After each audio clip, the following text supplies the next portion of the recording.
let's start. So, good afternoon, everyone, and welcome to this group discussion on our project topic, Home Is. My name is Fareed, and I'm joined by my colleagues for the 2020 MA course in Curating. Would everyone like to take this opportunity to introduce themselves? Hi, I'm Michaela. Hi, I'm Catrin. Hi, I'm Lola. Hi, I'm Fedor. Hi, I'm Eden. Hi, I'm Dale. I'm Iman. Hi, I'm Lorenza. And I'm Aloys. Excellent. So, the topic of home has been extensively debated and has been interpreted by a huge variety of persons and perspectives. The purpose of this panel today is to add our own opinions on this subject and how it can compare to the many other voices that will be featured in our final project submission. There will be a total of 4 questions to be covered at maximum over a period of 1 hour and 20 minutes. This allows panelists a response time of 2 minutes, and you may use your 2-minute response times twice per question. So it amounts to 4 minutes in total if we use that entirely. If there are any times of silence, I may ask a particular person as moderator to add a response if they can. If not, and we feel we've covered the topic sufficiently, we'll move on to the next question. The panel discussion will be recorded and uploaded to the project website for public consumption. So I would like to thank everyone here for their time and their consent to having your responses out in the public domain. Now, without further ado, let us start with our first question, which is, how does home define you? Would anyone like to start off? Okay. Go ahead, Iman. I feel like home doesn't really define me. Just because throughout the years I've kind of lived in quite a lot of different places, and the people I've met have maybe defined my character more than the place I was. So I don't think actually saying, oh yeah, I'm going home, I don't think that defined me because it was always changing. All right then, yeah, you go right ahead, Lola. Yeah, I think on that note, like, it really does depend on what your concept of home is, because home could be something that is your heritage or identity or family. It doesn't necessarily have to be a place. And I think personally, I grew up in a really multicultural city, and I think a lot of that from that perception of home has really shaped what I've chosen to do with my career, and I think that was really formative in growing up. So even though I don't necessarily associate that as my home now, I think it was a really defining part of my identity growing up. And I think home is very susceptible to change. It is something that can change throughout your life. I would perhaps like to say for myself even, where home defines me, it's a difficult question to answer entirely. Where I grew up in the Middle East most of my life, but I come from 2 quite distinct cultures, wherein my father is Egyptian and my mother is Scottish. And having lived in the Middle East for most of my childhood, but then moving to the United Kingdom in my late teenage years to do university and then live on in Scotland as well. So it's as if I'm lived in one homeland and moved to another. There is the basic tying of homeland, which is very specific to Arab culture. They're very proud in that respect of where you come from. So that is, in an odd way, what defined me from the very beginning. But naturally, as I've gotten older and apparently matured, this has gone to be that it's a lot more fluid for someone like myself. So really, I would say home would define me as one who's been able to sort of walk a line between 2 interesting points of view and cultural ways of living, and somehow that will allow me to bring that forward into my life, and I hope that can spread to other people if at all possible. But that's just one way of responding, I would say. But what do you have to say? Well, personally, my home that I grew up in, I didn't realise until I moved away from it wasn't really what I'd consider my home. And I've been growing up, I'd only grown up in one place. I lived in the same house for my entire youth. And it wasn't until I moved away and went to university that I realised I never felt at home where I grew up at all. I didn't realise until I found somewhere where I did feel at home that I was feeling this way. So up until that point, I'd probably have said, my home is here in South Lincolnshire where I grew up. But actually, after that point, I would say my home is a lot more, like you said, fluid, open to change. And now I consider my home to be Bristol, where I live. And for a while I lived in Norwich, and that was definitely my home. But before that, I lived where I grew up, and that was never my home. I never felt at home there. I never would have chosen to live there. I grew up there because I was born there, and I was kind of thrust upon it. And it wasn't until I moved away that I really understood what home was to me. And I think that was a very formative experience. So yeah, that just sort of encapsulates what home means to me, I guess, is a lot more open to interpretation and outside forces than I would have ever anticipated when I was younger. Very good. So what do you say, Michaela? Go ahead. I think I agree with what a lot of you are saying in that home is very fluid and can be quite changeable. And I think for me, as well as lots of others, I've moved around so much that it's not actually the location that I think of as home. It's more maybe the people, or maybe, like at the moment, I do feel very at home where I live because I feel really comfortable in my apartment and I feel really like it's mine. Whereas other places I've lived, maybe you're not allowed to put stuff on the wall, or you're not allowed to make it your own. And I've realised that actually on a day-to-day level is more important in feeling like somewhere is home than maybe the city, or even kind of what I'm actually doing. It's having a place to come back to that I feel comfort and feel kind of, I guess it's that difference between your public and private life and somewhere you feel like you can, let go of all the stress of anything else that's going on in your life, and somewhere you can just be yourself. Sure. I mean, coming off of that, because I saw earlier, what do you think, Eden? I was just going to kind of chime in and say I think it's really interesting that everyone seems to kind of revert back to a sense of childhood and to kind of identify the original home. And I think it's interesting that even if it's a positive or a negative thing, like Aloys was saying, even if it's somewhere that you don't feel 100% comfortable, it will always inform and shape your home in the future. It has this kind of repercussion. I think whether you like it or not, the way that you grow up and the environment in which you grow up in, it will impact the decisions you make and the decisions you make on what you decide to make a home, whether that's with different people or if it's in a different city. I think it formats and shapes what home is to you at a later point in life. Excellent. Go ahead for someone who likes to say something. I think that will be Dale. So yeah, just off the back of what both Michaela and Eden have said, I think that it always will come back to childhood. For me, I never really defined myself on where my initial home was, where I was born, but I found that other people define me by that. So when moving from South Africa to the UK, I was being defined by where I was born. People were building an idea of who I was and how I was based on where I was born. And it never really occurred to me.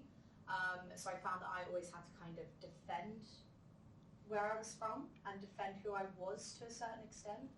But for me, it is also, it's where I am, who I'm with, how comfortable I feel in a place, rather than I'm specifically from here and therefore that defines me.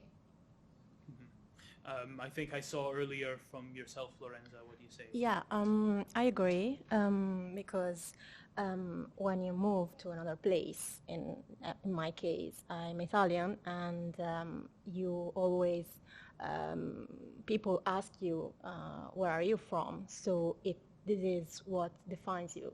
So I think that I've been thinking that's probably what defines me and what defines home for me is interlinked with speaking my own language, and which is kind of which is something that make you feel at home, basically. So comfortable, and you can really be understood and understand what people are saying. So even though I've been living in different places and I've been feeling home in different places, even here in Bristol, I think that speaking my own language is kind of an important aspect of feeling home.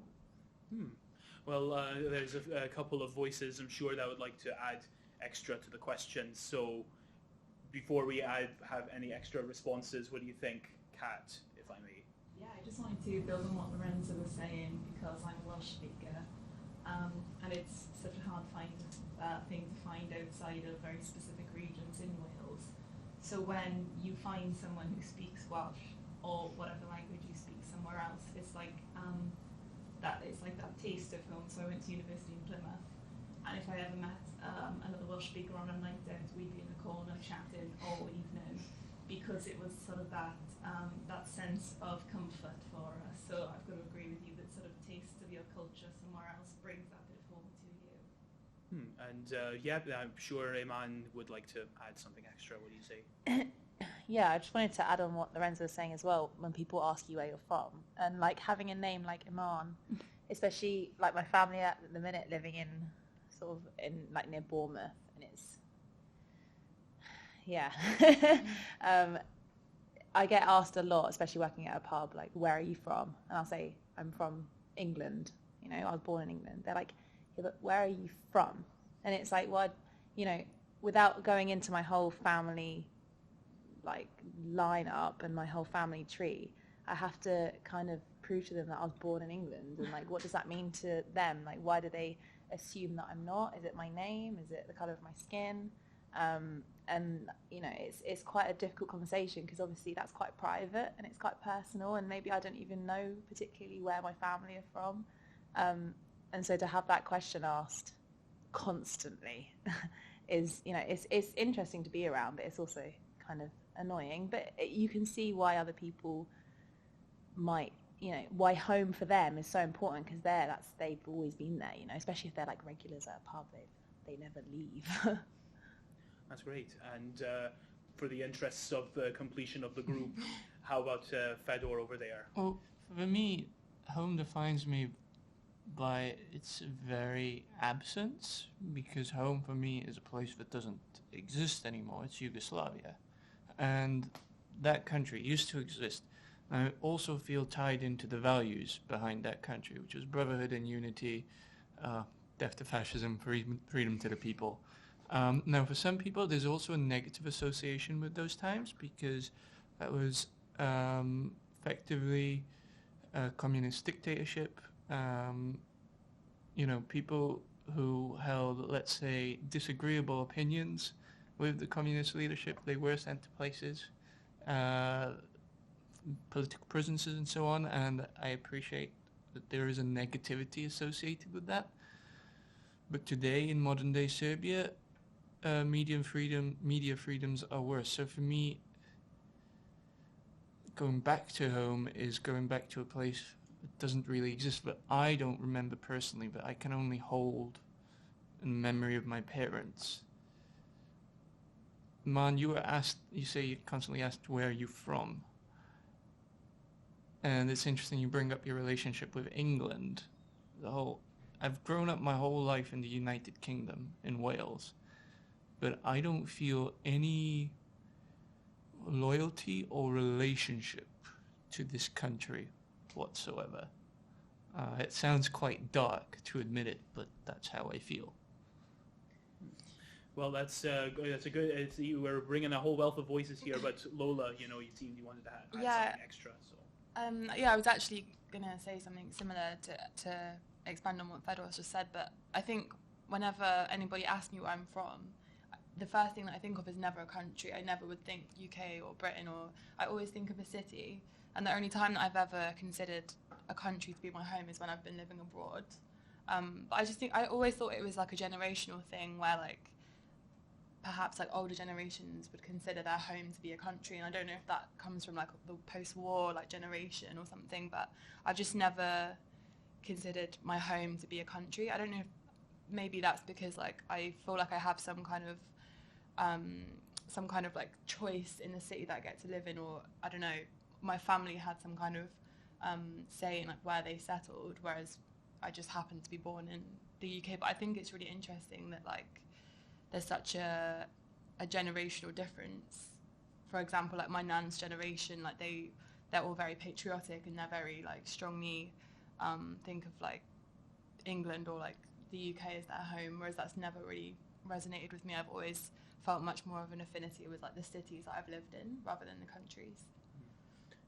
Well, before we add a couple of voices, I would say in the sense of all of what I've heard, which is true, there's so many of us that come from so many different backgrounds, and how it is that we define what could be our home in whichever way we see fit. For myself, being obviously mixed identity, of course, is terribly important. And I alluded earlier that in Arab culture, particularly in Egypt, they're intensely patriotic in that country. It's very, very highly nationalist in that you love your country no matter what, even in the face of very glaring negatives and flaws that have actually been holding us back a little bit in a way on the international stage. But when there's any type of criticism, it's met very, very viciously by a lot of fellow Egyptians, which was finally challenged in the first revolution in 2011. There was an actual push for a radical change to the political system at the time, which I felt very, very strongly about, despite the fact I was not even in Egypt as a fellow revolutionary, quote unquote. I was in England at the time, and as a result, there wasn't a feeling that I resonated fully, as in I was English, but I am British of the Scottish type. So that's where you get into being Scottish, and that's another terribly important and strong identity, which is funny when you have these two cultures married together, and thus I am the result of it. You come out with a very interesting back and forth as to what you identify with, and I think that's an incredibly important sentiment to hold, is what is the concept that we identify with, what is the ideology that we identify with for our home. So home has defined me in so many strong ways culturally that it's just fun to watch and observe so many other people's opinions. But going forward for the remainder of this question, before finishing up and heading on to our next bit, I could see my colleague right beside me. What would you like to say, Aloys? Yeah, I guess it was a little bit just to surmise, really, and sum up. I guess we've got a range of different voices here and a range of different answers to what home means to each of us and what home is, whether it's a concept or we've spoken quite a bit about geographical place and how that does or doesn't define your concept of home. Fedor seems to, his response was almost home is like a memory that you don't directly share, a memory of a place and time. And I think that's a really interesting concept of home, really great to listen to.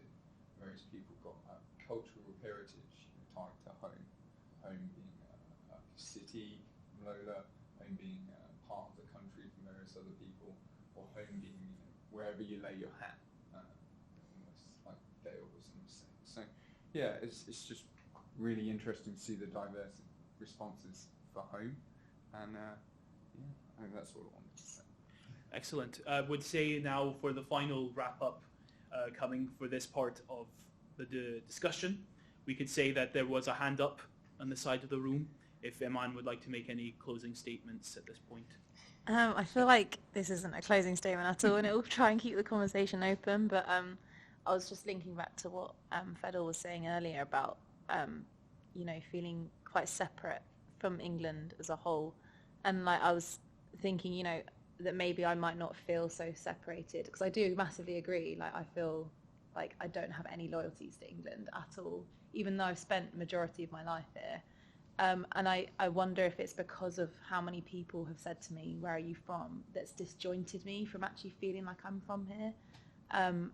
But I was actually going to ask you a question, Fareed, and I don't know if it's going to make it carry on longer. Go ahead. Do you find that your accent, you've got a Scottish accent, slightly? And do you find that if you are asked where you're from, that you don't know which one they're asking you? Am I from Scotland? That was a hard question to answer. Wherein I do have a Scottish accent and it does come out here and there. It's perhaps streamlined things a bit by saying I'm from Scotland or I'm Scottish, because it just leads to whatever's happening after the question has been asked to just get resolved quicker. However, when you're in Scotland, as it is actually quite specific here in Britain, but it's actually the same in a lot of places in the world, accent is very indicative of your identity as well. So when I say up in Scotland and people hear when I speak, which is not Scottish enough for them, and I hear the question, where are you from? I then specify in fact my mother's hometown rather than my actual hometown, because I never grew up or was really born in Scotland. I merely inherited, or I am a part of that heritage through my mother's bloodline. So when I do respond with the hometown of my mother, they look at me, few Scots, whether they're local or they're from another part of the country, they'll go, well, you don't sound like a person from there at all. You seem to have a bit of a middle of the road accent. So this is where, once again, it gets into that big, huge question and answer and debate exactly where I'm from. In the end, I just revert back to, well, I'm half and half, so I'm mixed. And then people just accept it from there. In Egypt, it's a bit different. When I'm speaking Arabic, I think it's very obvious by virtue of where I grew up. You just inherit the accent of that area, which is a Cairene accent. I'm from Cairo, wherein people sound different when they're from Alexandria or whether they're from the Sinai, or when you're going south, going to Sudan. They are speaking Arabic and they are from Egypt, but they sound slightly different. And there's even differences between a city Cairene and a rural Cairene. So it's interesting where you have that difference as well. So as a result, I've just fallen into a certain societal slot. So honestly, I guess where it's been a bit of a long-winded answer, it's that it kind of is, where are you from, truly? And as a result, I simply identify with what is the strongest characteristic for myself, I think. And that way it just kind of gets the person out of my face. But at the same time, I do feel an amount of pride, though, particularly, I guess, for my Scottishness and how I learned about it, and became to strongly think that it's a very important topic and I can stand behind it. So I just go with it from there. But I would say that this has been a great start for our first question. A lot of great voices, but we can, I think, move swiftly on, if we're all happy, for our next one, which is question 2. What makes a home? And do you think it is a physical thing, place, or a concept? I would like to kick it off for this question immediately, where I think it's quite conceptual for someone like me about what makes a home. However, it might seem a bit hypocritical what I'm about to say, because I'm relating to a physical place, is that one of the greatest places I think I ever lived, which was the shortest place that I lived in, was my house in Kuwait, which was in my last year of high school before I moved to Britain. That place was a particularly amazing, very well spaced and comfortable place to live. And I think that created the conceptual idea of the perfect home for myself as a result of living in that physical space. So I would say conceptually that what makes a home is something that's got a lot of great physical features and space to spread out, where you have space to entertain in particular and have large groups of people over, because I love hosting, I love being in the public eye, I guess. But also, as a result, you have a clear delineation from that space where your private spaces are. And that way you can truly relax and be separate from all of the back and forth that you would have elsewhere in your home. So conceptually, I would say it's a lot of good space that is involved with a home. But I'm happy to open up the floor for someone else, so I can see the first hand over there. What do you say, Lola?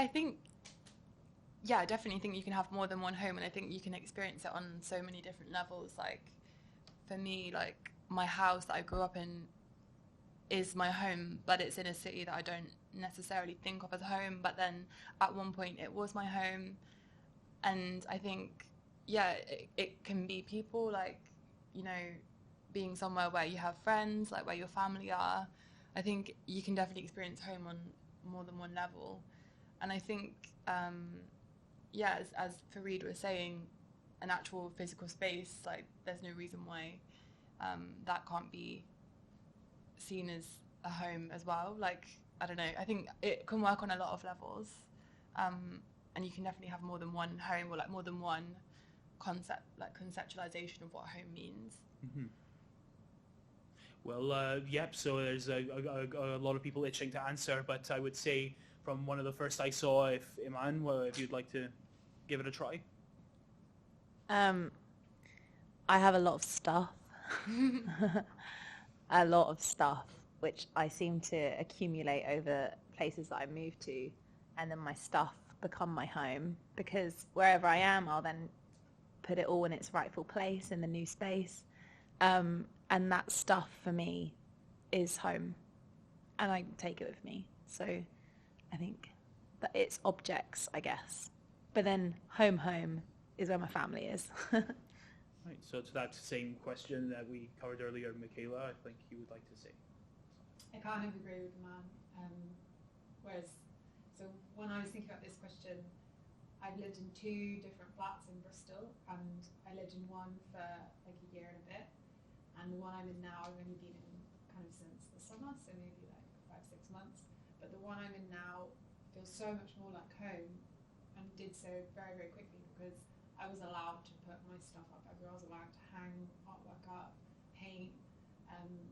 It was unfurnished, so all the furniture is like mine, which is either, and something I think in the same way as objects, pretty much everything I own is like either really, really old or secondhand, or it has a story behind it, or someone made it, and that's, whereas the first place I lived in Bristol was furnished, and it was, I couldn't choose anything, I couldn't choose how anything looked, and that never felt like home, even though it was only about 10 minutes away from where I live now.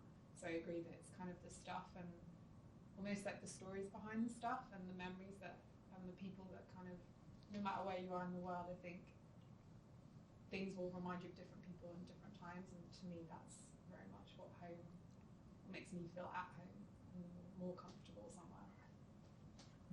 Go ahead. Yeah, it's interesting that Iman immediately said, I own a lot of stuff, and Michaela, you were talking about being able to paint, being able to buy your own furniture, and furnish your home to make it your home. I'm not attached to anything physical. I don't think I own a thing that I wouldn't happily swap for identical or newer or better version of the same thing. Just who I am, I don't physically attach myself emotionally to things, and so I find it. Some people are saying my home is where I have my collection of things that I've collected, and don't get me wrong, I've got things that I like and enjoy, but no, I'm not hugely enamoured with physical objects. I never have been, and to me, I guess I'm not really bothered about the place to store those either, by an extension of that. So my physical home isn't things, or a place to store things, or a place that I live. I don't know. Just thinking of it now, I'm just trying to think. Actually, what would I say is definitively my home? And I think it's more, to me, it's really quite abstract. I think to me, my home is where I feel at home. Not physically, but it's almost through processes. I feel at home somewhere where I can cook and make nice food. I feel at home where I can read in quiet. I feel at home where I can be myself behind closed doors, be a bit be not so presentable. Just be a bit insane, really. That's home to me. I'm also, I hate to admit this, but I'm actually not that bothered about who's there. As long as people are there, and I can be myself. Some people are saying like my home is where my family is.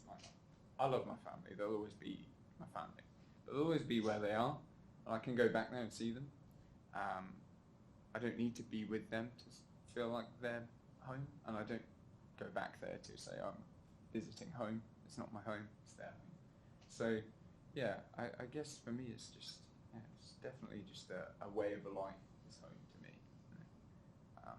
But I will say I've never lived more than 5 minutes walk away from a Lidl in the past like 7 years. And I mentioned cooking a lot. Lidl is cheap for food. Maybe there's a sort of proximity radius to a Lidl anywhere on the planet that will be my home. I don't know. Maybe Lidl is your home. Maybe, yeah, maybe. Opens it up, yeah, but yeah, go ahead, Lorenza. Yeah, it's that's when I hear you speaking, I realize that you use the words like home and house in a different way, of course. But I'm realizing that in Italian, for example, we have like just casa as a single word for physical space and also metaphorical meaning, and it I don't know, it's just simple. It's interesting that we probably have this connection, and we probably this probably identifies us as Italians, like much more attached to a physical place where family is, and so where the physical place is, and so this connection between home and house is quite just a simple. No, it's definitely a very varied way of how one will interpret and thus answer this question. Hence the diverse range of voices that we have.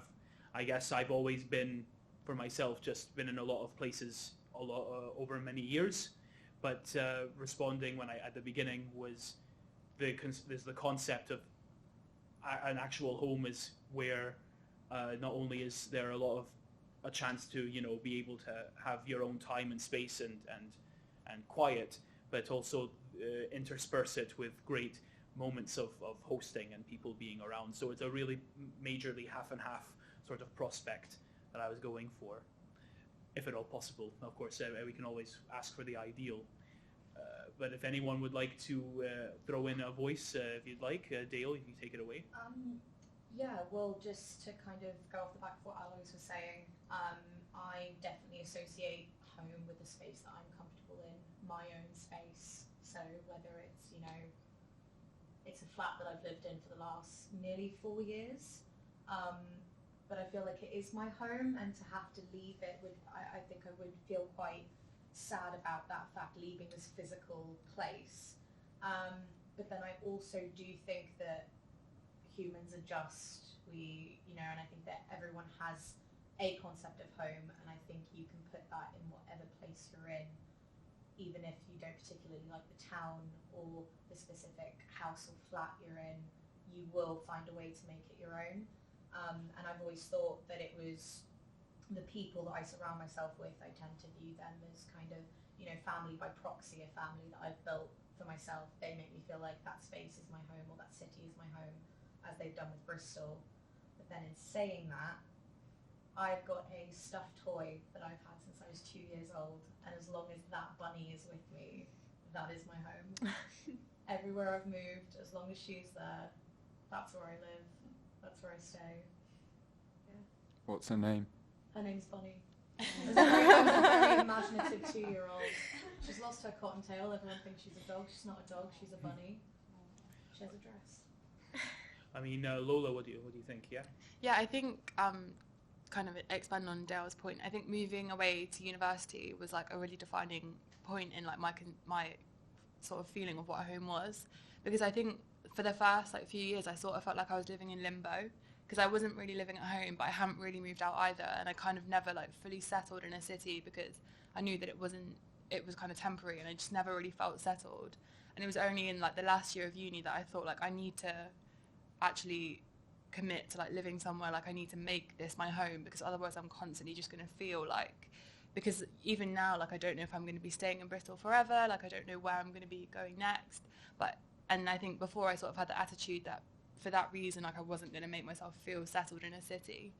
But I think like it was quite a defining time, because I just realised that unless I made the effort to like make somewhere feel like home, I was always going to have this feeling of like not really having a home anywhere. But And yep, so I think coming off of that, Eden, would you like to say? I think just to build off of it, I think especially when I was at uni, it was the concept of home and home. I think I mentioned it earlier. And I think whenever you have the idea of home, it's really hard to make another home. I think my university home, my mum would get really annoyed if I called that home. But then to clarify home to my friends, as in where I grew up, it was home. And I think that limbo is something I really, really struggle with. And I think that my parents will always find it difficult when I don't call the house I grew up in home, because I think for them that's what they want me to see it as. They want to provide a space in which I feel comfortable, but I think it's inevitable that you get that distancing. But I would get murdered if I ever called it my parents' house, and I think that's really interesting. Like, when do you grow out of it being home? I don't know when that happens. And yeah, you can go ahead, Iman. Yeah. I think it's really interesting how we sort of talk about sort of home as like things we have and what we own. Just because like the past few weeks I've been sort of staying, I stayed with my brother for a few weeks. I stayed with Dale on her sofa, didn't really have a specific place that I called home. And I think it's quite fascinating that we're all coming from quite a privileged perspective, in the fact that we can own things and we can have a space of our own and we can, afford to have these things that we can call home. And I'm kind of really interested to see what someone would say who didn't have a space they could call home, or, someone that might be homeless, or someone that, like a refugee, or someone whose home being destroyed, and what they then call home. I think that might be a really interesting concept to look towards, especially regarding this question.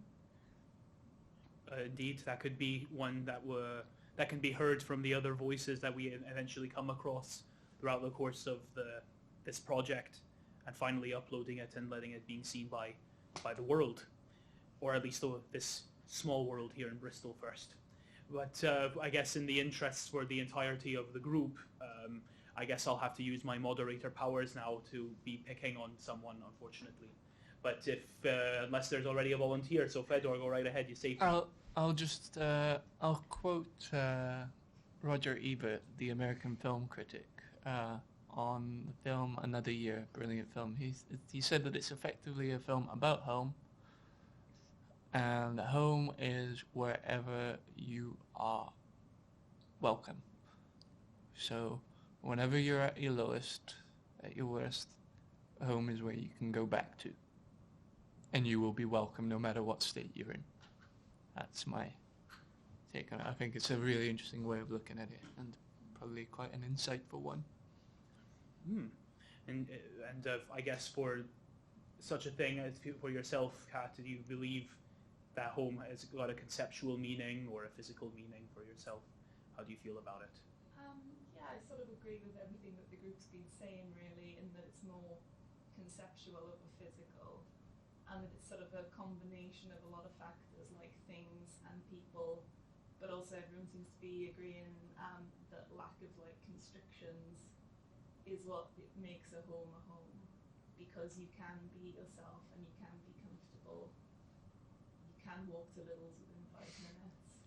You can do all the things that you want, so it's about finding somewhere where you are comfortable to do those things, really. I was just wondering, as we were all speaking, actually, one thing that stood out to me is nearly everyone spoke about going to university as a formative experience and changing your perception of home and how that sort of shaped us as a group of people. It's obviously, as a master's course, we've all done an undergrad, so we've all been to university in some form. I don't think anyone here stayed at home. So we all moved somewhere to go to university, and then various people have moved as well. And so I guess going off of what Iman said, how we're sort of a privileged group to look at for having a home, but also we're privileged in the fact that we've had the experience of potentially having multiple homes. I just wonder how much we're all speaking the same language here, because we've all had similar experiences, and whether or not if we had people in here who lived in one house, in one bedroom the entirety of their lives, whether their concept of home would be radically different from ours, and how, you know, we all seem to share that home is more conceptual than physical at the moment, whether or not that's a product of our environment and our experiences.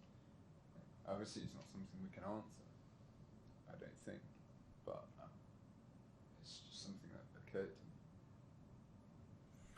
Yeah, I think Eden would like to say. I think it comes back to the fact that we have homes, so we can talk about the kind of concept of home. And I think if you don't have something, you can't theorise on it.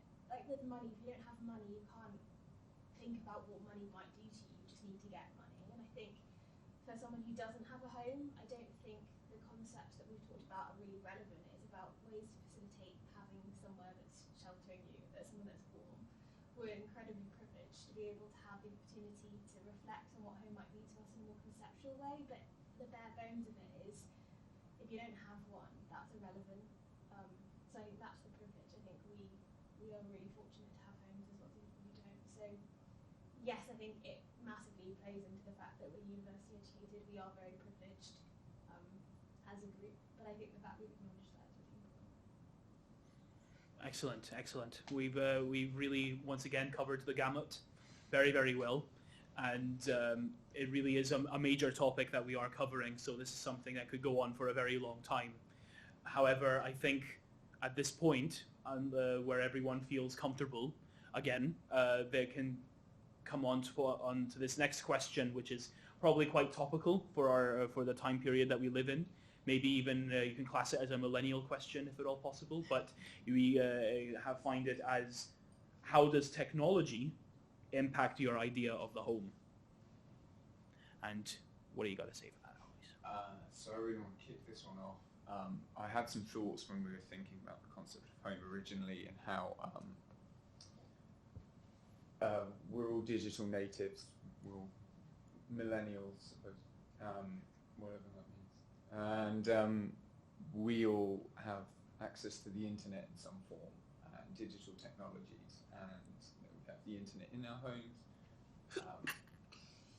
And some people define home as a community, a space. We've just almost come to the conclusion, to us, it's a place you feel comfortable. I agree with that. And I know people who don't feel particularly comfortable IRL, you know, in the real world.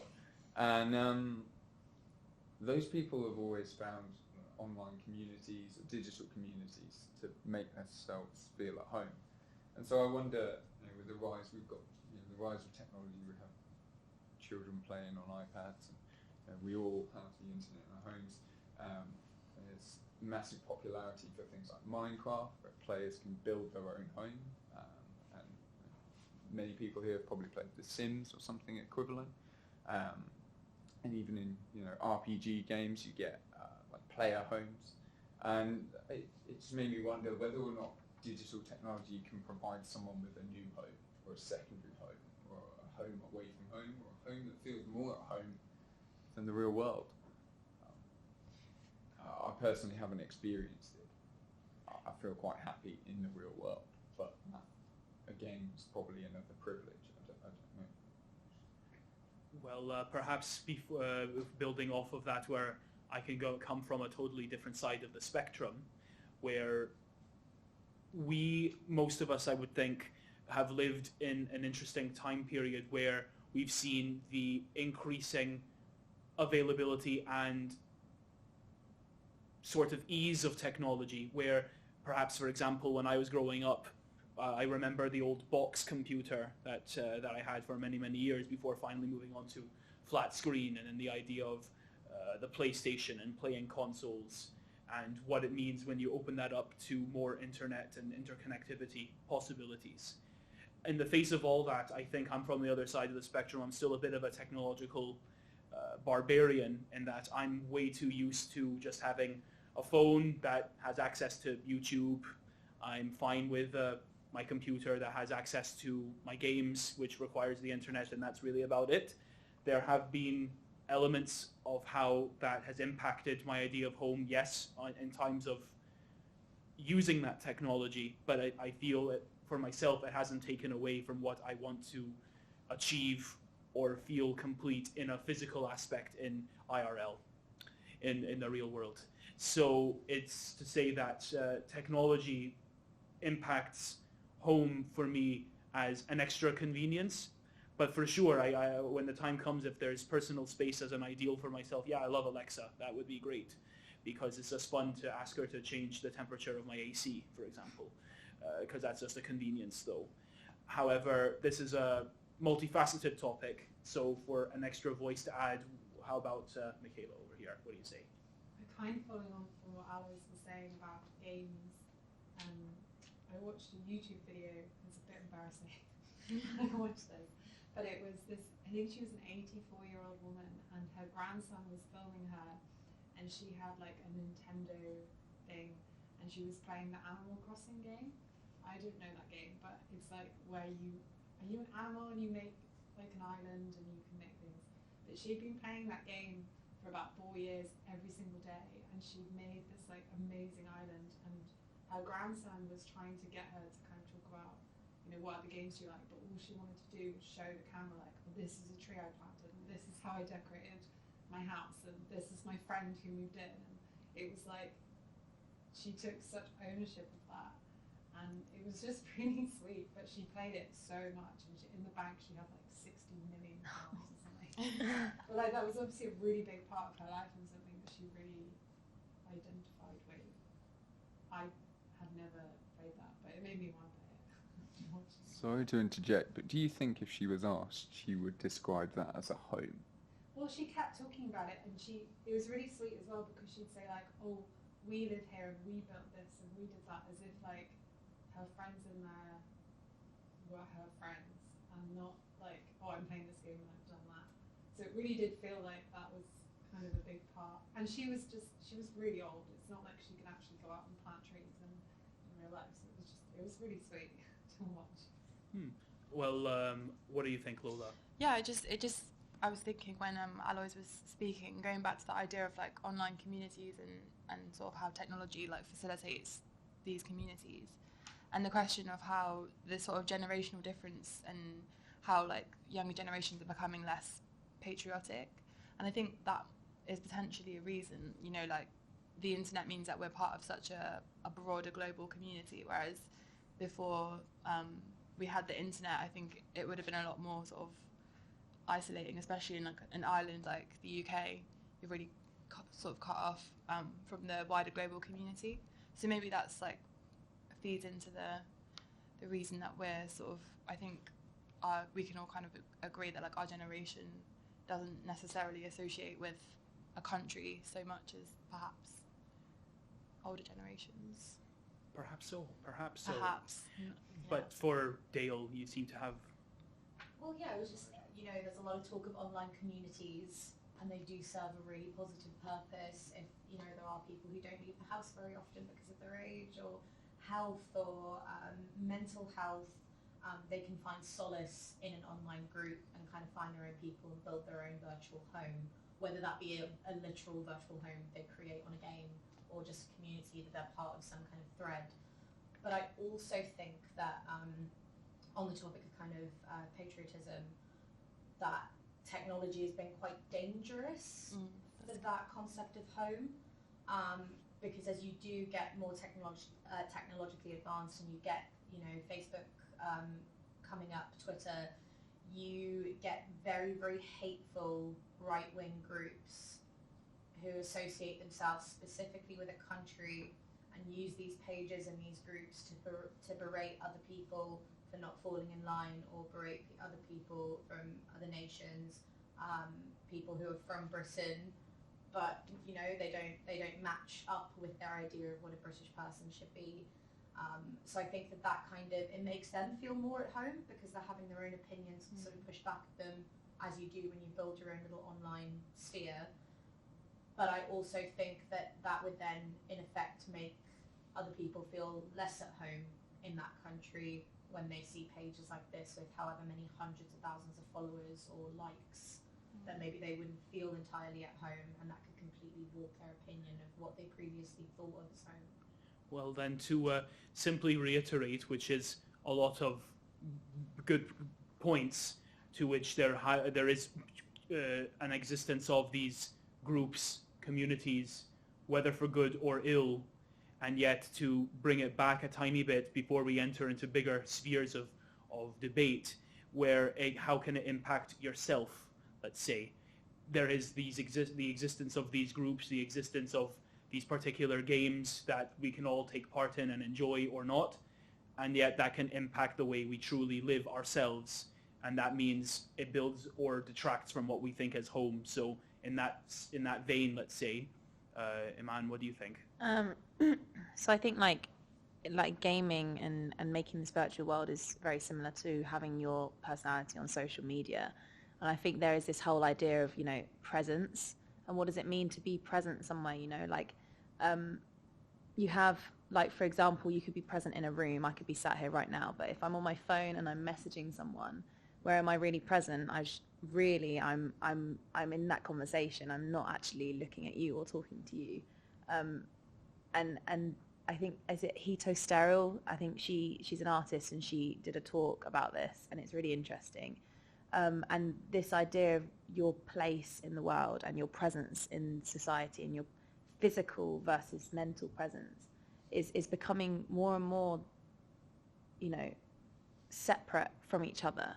And I think it can really cause people to struggle throughout life, because they can't link what is going on in reality to what is going on in these spheres, like online spheres, where they're making a version of themselves that can't ever compete, that it can never compete with what other people are doing, because other people have more money and have more facilities, and even then their world will never compete with others, because this whole realm of social media is causing for people to want for more always, and and it's almost like a competition now, and people are, I feel like the more technology is linking to our lives, maybe the more unhappy we are with what we have, and maybe how more disjointed we are with what home is to us. I guess from then on, yes, Lorenza. Yeah, it's just a thought about presence, not presence. I was talking with my 5-year-old niece on Skype last week, and actually suddenly she asked me, where are you? And I answered, I'm home. And she answered, no, you're not. I'm home. Where are you? And so, again, it's something probably controversial, because technology is something that allows me to connect with my home, so family. But again, for example, my niece is something very abstract and so confusing, and it's the cross line between presence and non-presence. It's a risky and dangerous thing. So it was just, yeah. I believe we can all agree that with the ever-increasing technological advancement that we are always living in, that there will always be a double-edged sword when it comes to technology. So you have one side of the spectrum where ultimately, like someone for myself, it's merely just convenience. Yes, the power of Facebook Messenger or Skype is an incredible item, because it allows you to connect with people from so far away, whether it's family or friends or anyone, or even for work purposes, you can do that. Whilst on the other hand, it can lead to a detriment in some cases where people feel quite overwhelmed, or technology is being used as a sort of backlash against where people come from and where people want to call home or try and make their home for themselves, and can also lead to the creation of the echo chamber, the dreaded echo chamber. A lot of people can use technology in the end to create a bubble for themselves, and this leads to a lot of voices being very much repeated over and over again. That colors your worldview. So this goes to show that technology is an ever-increasing aspect of how we want to try and perceive and characterize home for ourselves, particularly now in this modern era. But there's been a good wealth of voices so far, but perhaps there might be a couple of extras for anyone who's willing to go forward. But if you'd like, Kat, you can take it away. Yeah, just to continue from what you were saying, because I'm not on the internet as much as others may be, but it's a very clear dichotomy of how it can sort of shrink the world and create these cross-country communities, but it's very isolating as well. And yeah, it's not something I'd really considered that much because I'm not too much of an internet person. But I have noticed that my new phone tells me how many hours I've been on my screen, and I've been much more conscious about trying not to live on the internet since I've had that, because it will tell me when my usage is up or down and how my weekly averages are. And it's sort of strange to realise how much you are on your phone and other places like that. Just sort of bringing that back to convenience as well. You know, I noticed you mentioned that your use of the internet stems to convenience, but if you took that to an absolute extreme, you could technically live at home and never leave. You could never leave your chair if you wanted to. We can get anything delivered nowadays. We live in this like hyper-convenient world, and obviously once again it's that double-edged sword, because some people rely on that convenience, they're less mobile, or various other things. Being able to work from home if you've got children is a really useful thing, but you could in theory get a job where you never have to leave your living room and get all your food delivered and stream your entertainment. And we live in this convenience, if taken too far, could potentially be as disruptive or destructive as anything else. So whether that impacts our idea of home as well, I'm not suggesting everyone here sort of lives in their living room, but we can all imagine it. Well, an interesting aspect where you actually have that extreme in reality is more based in Japan, for example, where it's a whole class of people called the hikikomori. And hikikomori are those who literally live in their families' homes, who most of them are of late teenage, early adult years, who see absolutely no point in interacting with the real world at all, because the interactive world is a great deal more entertaining and interesting to them. And as a result, it's completely warped their belief in people, and it only means they stay at home practically forever. It's of course being quite a weird extreme as the Japanese population continues to age, and thus less and less young people are trying to get involved, and more become hikikomori, and they end up just watching mountains, I guess, of explicit adult material, because they don't seem to see a reason to interact with a real person, because it's just easier and convenient to watch that material. They play a great deal more because their stimuli is so constant that there's no reason why there should be a discussion with a real person.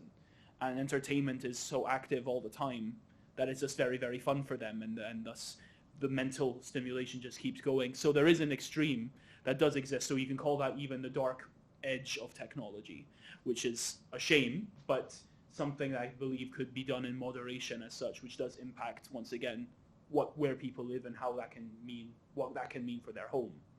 But one such, maybe there's extra commentary, for example, from Iman there, if you want. Yeah, I wonder if, staying in the house all the time lessens, this romantic notion of what a home is and how we appreciate it. I mean, there's that saying, and they usually use it for relationships, but, distance makes the heart grow fonder. And I think when I'm away from home for like a whole day and I've been really, really busy, I'm just like, I just can't wait to go home and just like get into my bed and get in my pajamas. And like, I think maybe, I wonder if you're constantly in the space where you live and where you reside, if that romantic notion of my home and my family and all this stuff that romanticizes what it is to be at home, that term, I wonder if it just completely depletes it, and if like the importance of it no longer exists or no longer seems to be relevant if they just always are where they're living. Absolutely. You know, we really are in the face of exactly how much influence technology will have for ourselves and then eventually for others going into the future. But in the final little segue for this question, before continuing on to our final portion of this discussion, perhaps, Fedor, would you have any extra words for this topic? I'm not sure. Technology really, for me personally, does not impact my relationship at home, with home, because I'm not one of those people that contacts people back home all the time on Facebook Messenger, catching up with my best mates, how you doing? Like, I'm either with someone physically or almost not at all sometimes. It's like I ring them up, I send them messages, say, hey, I'm going to be home for this amount of time, do you want to catch up for a drink? But that's it. That's the main impact that it has on my relationship. I prefer talking to people face to face. Then you're a lot more disciplined than I am. And I salute you for that. I really do. Well, I can say that we do have a great deal more to discuss for this portion of this debate / discussion. So I would say for our final question of the evening, the last one, which is a big one, I would say, is home defined by possession? And I guess to specify a little more, as in perhaps home ownership as an example, or even the possession of physical items, and thus that defines home in your personal aspect, or even generally. How does that make you feel for someone who'd like to respond? What do you say, Dale? To speak for a generation, I think that, I mean, I don't know how the rest of the room feels, but I feel like possession of a home and that being able to call it your home only if you actually have the physical deed in your hands is very much an older generation. That was their view. I know that my mom's generation, for example, that is how they defined their home, was I've bought this home, or I've built this home, I own it, it is my home, that's where I'll live for the rest of my life. And I don't feel like our generation really sticks to that. I mean, I don't know if anyone is a homeowner here. It's an incredible feat if you do own a home, and it's amazing. And the friends that I've got that have bought homes, we've all been so excited for them. But I feel like I've got so many other things to think about that it's not top of my agenda, and it never really has been. It would be incredible to one day own a home, but it's not the focus of my life. And I feel like as long as you are in a place where you can hang up your own things and actually put a nail in the wall to put a painting up that you love, or change the colour of the walls, or change any kind of fixture, you can nest and make that space your own without actually owning it. Well, Fedor, I saw in the corner there. What do you think? It's interesting to me, the concept of home ownership, especially here in the UK, because here it is brought up as this huge kind of thing. In my part of Serbia, a lot of people do own their own home, and they even build their own home. Like, they put the plans together with an architect. They say, I want 5 bathrooms and just 1 bedroom because I feel like that. But that's kind of like a leftover of the communist era, where everyone had a home, and then people just kind of, when everything got privatized, they just bought the home that they were living in, and then they've either sold those and bought more land. I and my partner, we've talked about buying a house, and we've talked about buying a house here and buying a house in Serbia, and it is so much more realistic to do it in Serbia, where we can buy a farmhouse in good condition for about 40,000 euros, which is doable. And then that leads in, when you have your own home, in theory, no one else can take that away from you. Of course, we know that that's not always the case. Sometimes bigger things afoot. But in theory, if you have your own home, then no landlord can ever turn up and go, I feel like turning this into an Airbnb. Off you go. And that's a really important thing for a lot of people. Like, just knowing that I've got nothing else in the world, I've at least got this little piece of land with a roof in it. That's very strong. Yeah, go ahead, Lola. Yeah, I do think that home ownership is a very, obviously, you know, people buy homes all over the world, but I do think it's quite a British aspiration. I know that in like a lot of the rest of Europe, it does happen, but it's not something that everyone feels like they have to do. Whereas I feel like in Britain, it's kind of like, it's part of your sort of life cycle. Like, you'll get a job and you'll like get married and you'll buy a house. Whereas I don't think that that is the same in the rest of the world. But I think going back to what Dale was speaking about our generation, it just not being in our agenda, and I don't know if that's just because, like, personally for me, it just feels like something that I'll just never be able to achieve. Like, we just don't have the same, we're not in the same circumstances that like our parents and their parents were in at our age, and I don't know if that's why we've got a slightly different perception of what home is, because we kind of don't feel like, well, I don't know, have as much opportunity as they did to own, to possess, like, I can see a desire for a response. You can go ahead, Eden. I saw. I think it's really interesting because I think I'm a real victim of this. I have a real anxiety about having a house. I think it's not something I want now. I love the freedom of being able to move, but there is a real sense that because you've been told we can't, that's a real fear for me. I think also I'm at a point in my life where it's not necessary to have a house, and I think we're a very similar peer group. I think what's scary is we might get to a point later on where home ownership is something that we want to prioritise. And I think the scary thing is that when we do potentially decide that we want one, it still might be out of our reach. And I think that's what's really difficult. I think I don't know how I'm going to feel when I'm 30 and still renting, or 35 or 40. And I think that's what's scary, is the fact we've been told as a generation it's so out of our remit. And I think that's why, I think, like you were saying, like, because it's been drummed into us that it's important, for me it's manifested in a real anxiety around it. And Michaela, yeah, you can go ahead. I totally agree with what everyone's saying, and I think, so I'm 30 this year, and I always said to myself, by the time I'm 30 I'm going to own a house, and obviously that's not going to happen. But I think the longer that I rent, the more comfortable I am with renting, and the idea of a mortgage and the idea of being responsible for like a building really stresses me out. And it's not even something I can even comprehend, like, thinking about on top of the rest of my life now, which I think is really interesting, because like when I graduated uni and saving for a house was a priority when like I first got a job. It's just I don't know, the longer I don't buy a house, the less I want to buy a house, if that makes sense. Yeah, go ahead, Aloys.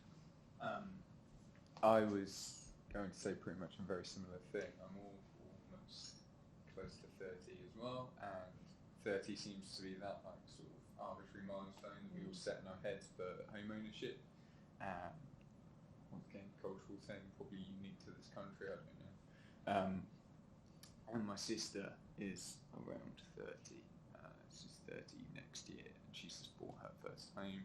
She's very happy with it, but starting to realise she's rapidly outgrowing it, and I'm sort of watching her story pan out and thinking, I'd rather not. And it's just slowly dawning on me that I probably won't. Let's be honest, I work in the arts. I probably won't be owning a home for anytime soon. I also think being responsible for that thing is not something I'm particularly interested in right now. I'm not worried about the responsibility, but it's just another thing to think about. We have a lot to think about, I think, as a generation. And also, I actually would quite like not to be tied down anywhere. And I feel like it's a physical anchor. I know you can almost move out and rent it to someone else, but that's another set of worries you're tying yourself into, isn't it, surely? My father's a landlord. He's got all kinds of horror stories about being a landlord. I seen the stress of it, and yeah, I get it. It's a thing that the generations really aspire to, but much like you, Michaela, I'm starting to go off the concept entirely. But I do feel that anxiety that Eden was speaking about, how I don't have the choice really, and that's quite irritating. You know, freedom, I think, is the biggest thing that you can aspire to.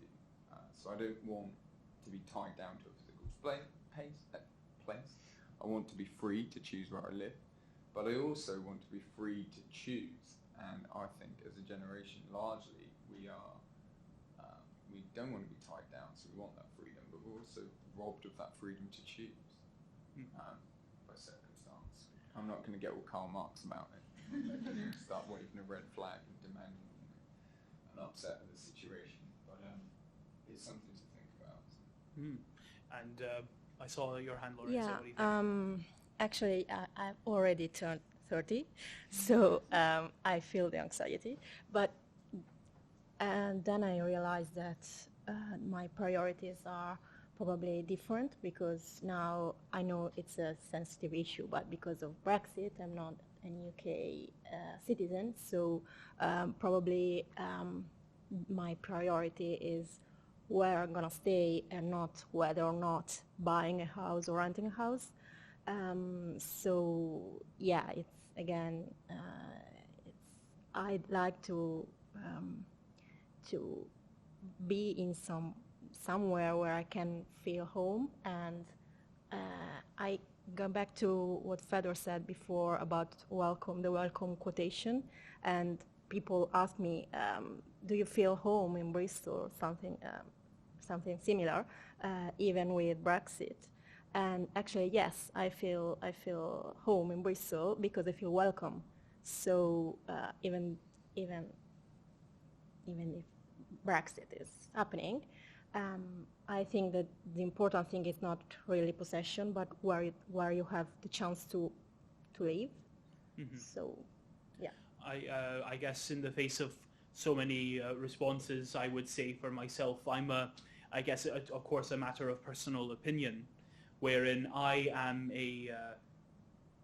have been one who's romanticized the idea of home ownership for a very long time, because it's been sold to me, you could say, which is very much the case for all of us, that the idea romantically as it's sold to you is that home ownership, as a quote, is freedom.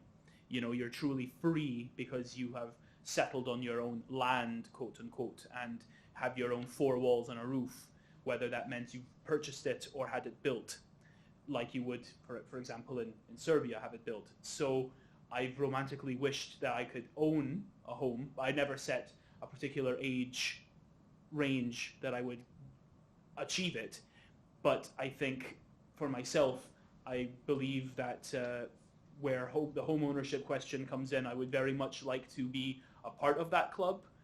This is something that I think, true, has been very heavily denied or made very, very hard for persons of our age and our generation due to so many factors that could take an age to list here, besides our own hard work, which still doesn't seem to lead to nothing more than renting, but still there is a freedom in that as well, moving around, so it's a bit double-edged.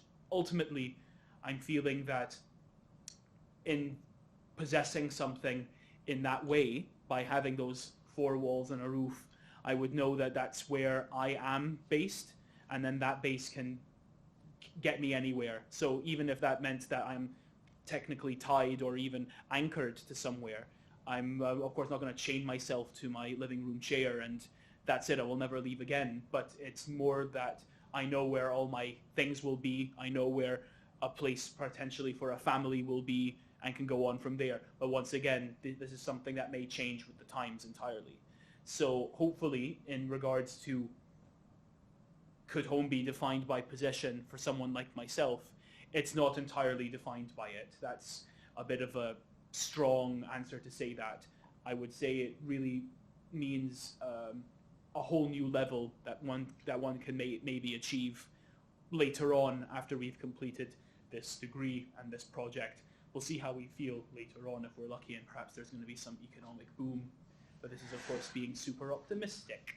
But beyond that, though, I could see a hand over here. What do you say, Iman? That idea of being anchored and being tied to something absolutely terrifies me.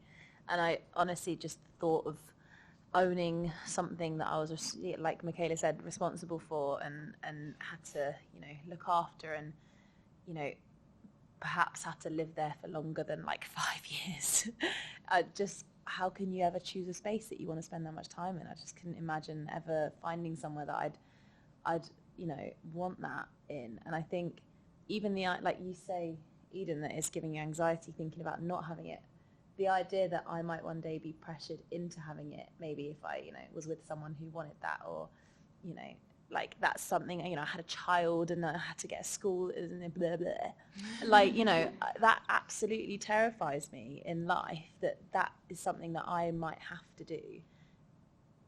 When, the possibility of, moving into another country or moving completely on the opposite side of the world, or just that off chance that I wanted to go and live with my friend for 3 months in Vietnam, like I probably wouldn't, because that's, but like, that chance to do something, I feel like that anchoring is not home for me, because we've never owned a home, and I don't think, I don't know if we even do now. I don't know. Maybe. Didn't ask because I don't care. No, I'm joking. But I just think, for some people, that is what in life is supposed to happen. But for me, that just, I hate that concept. Scares me. Right, well, we've once again, we've had such a great wealth of voices, really great opinions, but I think there might be a couple of closing statements, I would say, before we reach the end. But what do you say, Fedor, since I saw your hand earlier? Two things I just wanted to say. Like, first of all, it's interesting that a few of you said that you'd be terrified of the responsibility of, like, owning a house or, like, taking care of it. And to me, that's one of the most frustrating things about renting, is that the landlord doesn't give a crap. Like, I don't want to live in a dump. And sometimes you end up living in a dump that the landlord doesn't give a crap. I even happily put my own money into fixing some places up. Maybe foolish of me. Tell your landlord. Sorry? Tell your landlord, he'll love it. Yeah, I'm not telling them that, but, that's, I like living somewhere nice, not terrible. The other thing I should say regarding this whole discussion that I and my partner had about moving to Serbia, going back there and building a home there, is that pretty much everyone I know of my generation, even if they're highly skilled, is not in a position to do that in Serbia. A lot of people are still living with their parents. That's more culturally acceptable than it is here. Here it's kind of like, oh, if you're still living with your folks at 30, you're a bit of a loser. But there it's like a completely normal generational thing. Like, you can happily have 3 generations living in the same house and no one's got a problem with it. But at the same time, no one's in a position to get their own place. It's only because of the privileged position I'm in, working here with British wages, not necessarily great British wages, but minimum wage here is a lot over there. My partner, she works in data science, so we have the privilege that we can command a certain wage here that gives us a certain level of freedom over there. And these are wages that we can potentially take online. So maybe technology does impact on our concept of home in that it potentially liberates us for the future, that we could work anywhere. So, yeah. I would say as well, perhaps for the final round out, or one final round out for all the voices we've listened to, what do you think, Kat, if I could pick on you for one last time towards this question? I think we've actually come really nicely back to where we started, in that it's not so much about the possession, it's about what you conceive to be home. But to answer the my parents lived in the same house, well, they still live in the same house, so I've always lived there since I was born. And now I don't want to buy a house because I want to have the freedom to move around and sort of have that liberation, at least for now. Maybe in a few years I'll be itching to buy a house. But for now, I know that renting is like more than adequate for me because it gives me that freedom to be able to go where I want, when I want, really. Excellent. Well, I would say now, towards the end of this great discussion that we've had this evening, once again, I want to thank everyone for all of their time and their efforts for answering all the questions. It's been quite a big subject we've tried to tackle, which can lead to many more hours of discussion. But I would say for now, let's take this to an end, and we can put this up online and see what everyone's vicious comments and responses will be. But thank you again, and onwards for the rest of the night. Thank you. Thank you. Thanks.